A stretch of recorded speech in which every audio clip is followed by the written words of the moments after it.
Oui, c'est toute la vie de Sicoli. Du côté de nos vergers, auprès de nos associés coopérateurs qui chaque jour cultivent des fruits de haute qualité dans les monts du Lyonnais, ou du côté produits surgelés pour nos clients pâtissiers, glaciers, restaurateurs, barmen et bien d'autres encore aux quatre coins du globe, nous nous engageons pour la qualité et le respect du fruit, de la terre et de l'humain. Découvrez à chaque épisode nos produits, nos engagements et notre savoir-faire à travers les yeux d'un invité. Partenaire depuis de nombreuses années de l'association Sensibilité Gourmande, Ticoli a eu l'honneur de pouvoir soutenir et participer au 7e challenge de dessert à l'assiette, organisé le samedi 12 mars à Bourg-en-Bresse par l'association. Les 6 concurrents se sont affrontés lors d'une épreuve de 3 heures, à l'issue de laquelle ils devaient présenter un pré-dessert avec un thème imposé et un dessert à l'assiette libre. C'est finalement Christelle Durance qui est montée sur la première marche du podium et que nous accueillons aujourd'hui pour avoir son retour et ses impressions sur ce très beau concours. Bonjour Christelle. Bonjour.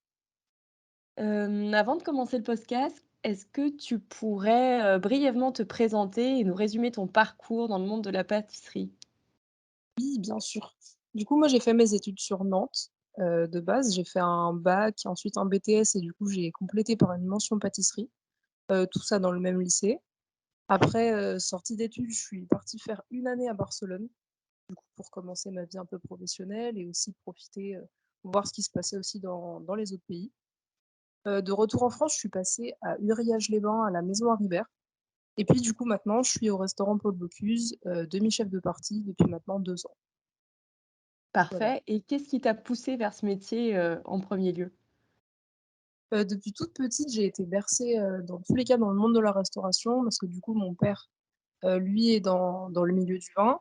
Mon frère aussi est dans le milieu du vin et du coup, j'ai eu un peu cet univers, du vin, de la cuisine et du coup moi après j'ai plus poussé vers la pâtisserie, ça me correspondait plus un peu l'univers sucré. OK, parfait. Tu as participé au 7e challenge, du dessert à l'assiette, de l'association Sensibilité Gourmande, et la question c'était: comment as-tu connu ce concours et qu'est-ce qui t'a motivé à t'inscrire à celui-ci en particulier? Du coup, c'est courant du mois de janvier, tout simplement sur les réseaux sociaux, j'ai vu un chef pâtissier qui avait repartagé le concours. En présentant le concours, en mettant un petit peu, les différentes modalités.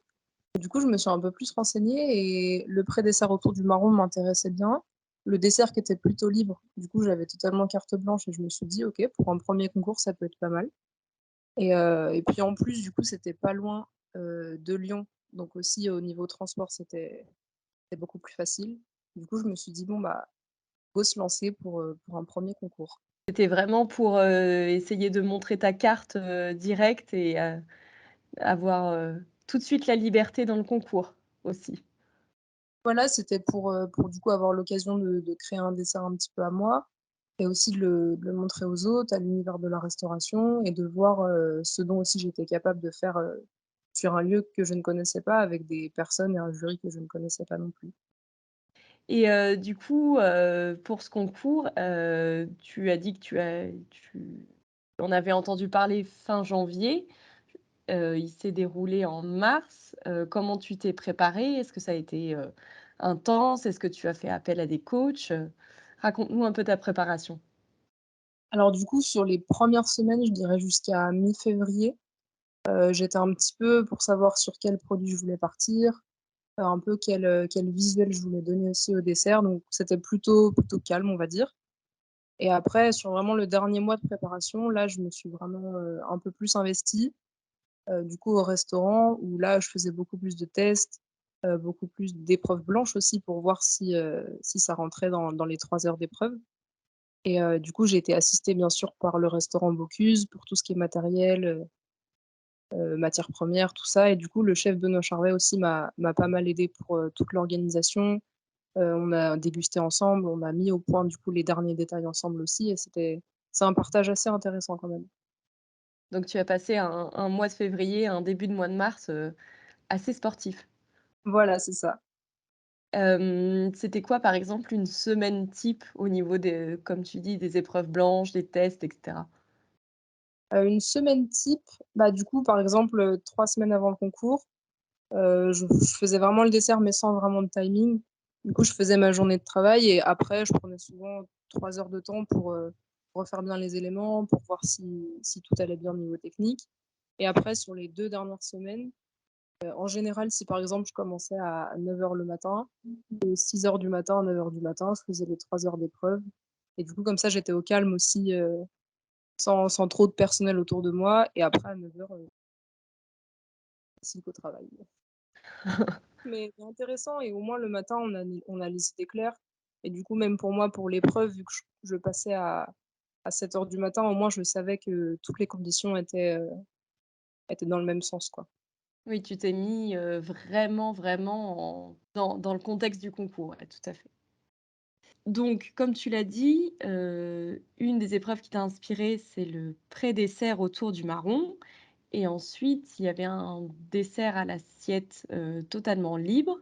Est-ce que tu peux nous parler un petit peu de tes recettes, où tu as puisé ton inspiration et quels produits tu as travaillé, en priorité et tu souhaitais mettre en valeur? Alors du coup, mon dessert, c'était autour de l'agrumes et du sobacha. Le sobacha qui est, un sarrasin torréfié plutôt japonais, une variété de sarrasin et au niveau des agrumes, je trouvais ça assez intéressant.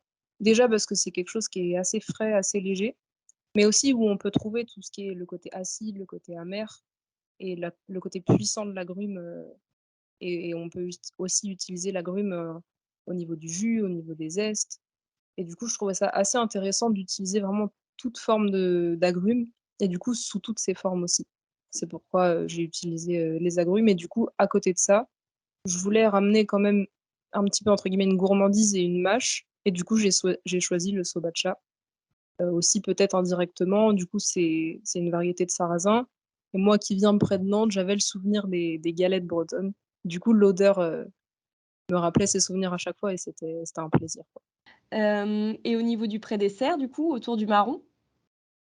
Du coup, autour du marron, pareil, j'ai essayé de travailler tout le marron, que ce soit du coup en farine de châtaigne, en purée de marron, en crème de marron et du coup, même sur le visuel, j'ai retranscrit vraiment la forme du marron en le faisant en sucre soufflé et du coup, le sucre soufflé qui était lui posé sur une feuille de châtaignier en tuile de châtaigne du coup et même du coup, quand j'ai vu le thème du marron, j'ai tout de suite voulu faire un dessert sans gluten pour du coup, déjà dans l'air du temps essayer de mettre en valeur, voilà, les gens qui sont allergiques et du coup, qui sont souvent, amenés à venir dans les restaurants et un petit peu privés de dessert, on va dire et du coup, j'ai vraiment utilisé la farine de châtaigne pour aussi apporter le goût du marron et du coup, dans tout ça, j'ai ramené un petit gel citron poivre pour vraiment pepser un peu le tout et aussi, désucrer le côté marron qui est moins intéressant. D'accord, parfait. Donc, un équilibre entre toute la gourmandise du marron, sans gluten et avec, le petit peps du citron. Voilà, c'est ça. Pour continuer dans le thème des agrumes, du coup, quels sont ceux que tu as utilisés, dans tes 2 créations? Qu'est-ce que pour toi, ils apportent en termes de goût? Quelles sont, leurs particularités à chacun? Alors du coup, pour le pré-dessert, comme je disais, j'ai utilisé la purée de citron jaune et de citron vert pour le gel citron et poivre, qui ramenait vraiment cette acidité pour contrebalancer le sucre du marron, donc ce qui était plutôt intéressant et pour le dessert à l'assiette, au niveau des agrumes, du coup en purée de fruits, j'ai utilisé la purée de citron jaune pour faire un crémeux citron et pour faire aussi un confit citron auquel j'ai ajouté des zestes d'agrumes tels que l'orange, le citron jaune, le citron vert et aussi l'orange sanguine et aussi dans mon caramel d'agrumes où on retrouve là, plusieurs jus d'agrumes. Du coup, on va retrouver le jus d'orange, la purée de citron jaune, la purée de citron vert et aussi la purée de calamansi. D'accord, donc c'est vraiment tous les agrumes en un caramel. Voilà, c'est ça. En fait, l'idée, c'était du coup dans le caramel qui était servi en saucière, de vraiment retrouver entre guillemets «tous les agrumes» qu'on avait dans le dessert et du coup de trouver un peu une symbiose, pour le dessert. Ça allait être, ma prochaine question. Qu'est-ce que ces différents agrumes apportent comme, comme goût ou comme, comme particularité différente, selon toi? Et bien, du coup, pour le caramel, où j'ai mis, plusieurs, mélanges, on va dire, de jus d'agrumes. Le calamansi, lui, rapportait vraiment le côté amer de l'agrume et du coup, pour autant, à côté, j'avais mis le citron qui rapportait vraiment l'acidité et l'orange pour un petit peu avoir le sucre naturel et la douceur de l'orange. Du coup, les 3 ensemble, globalement, se mariaient plutôt bien et du coup, ramenaient un caramel vraiment intéressant pour le dessert. Pour l'avoir goûté, je confirme. Merci.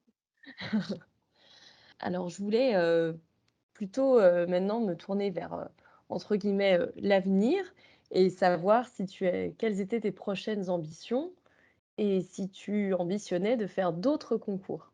Alors pour l'instant, d'autres concours, j'en ai pas vraiment en tête.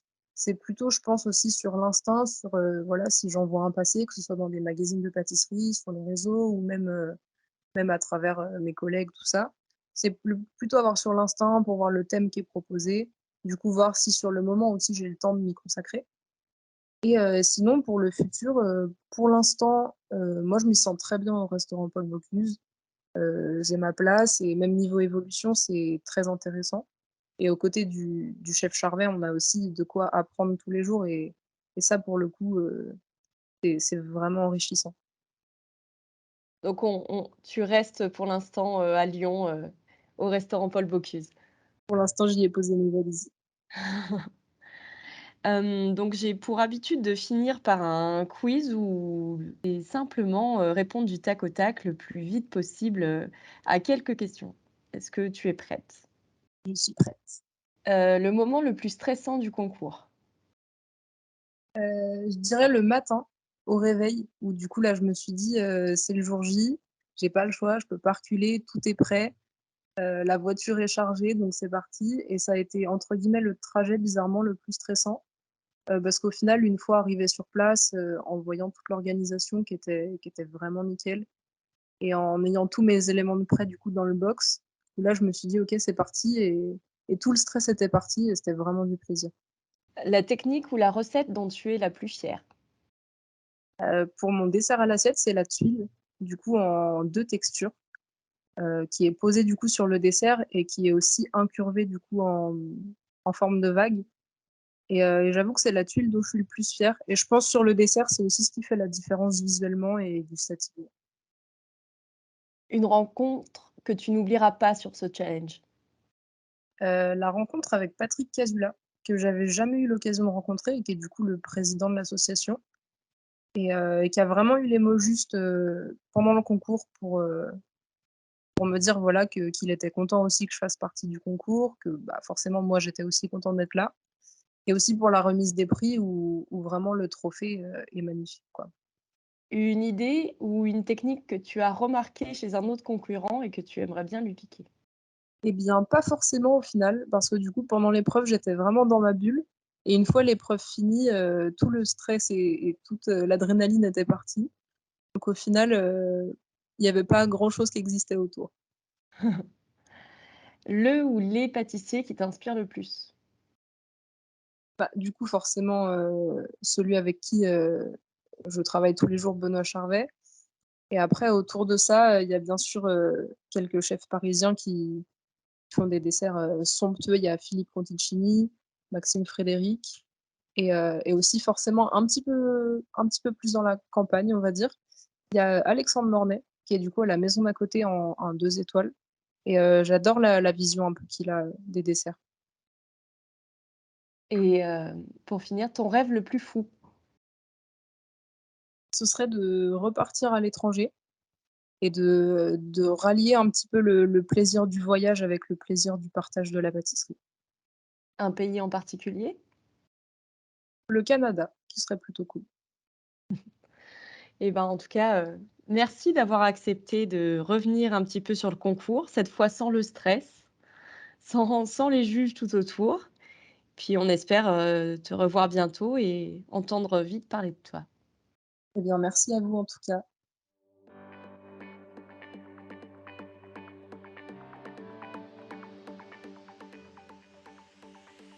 La version sous-titrée de cet épisode est disponible sur notre chaîne YouTube.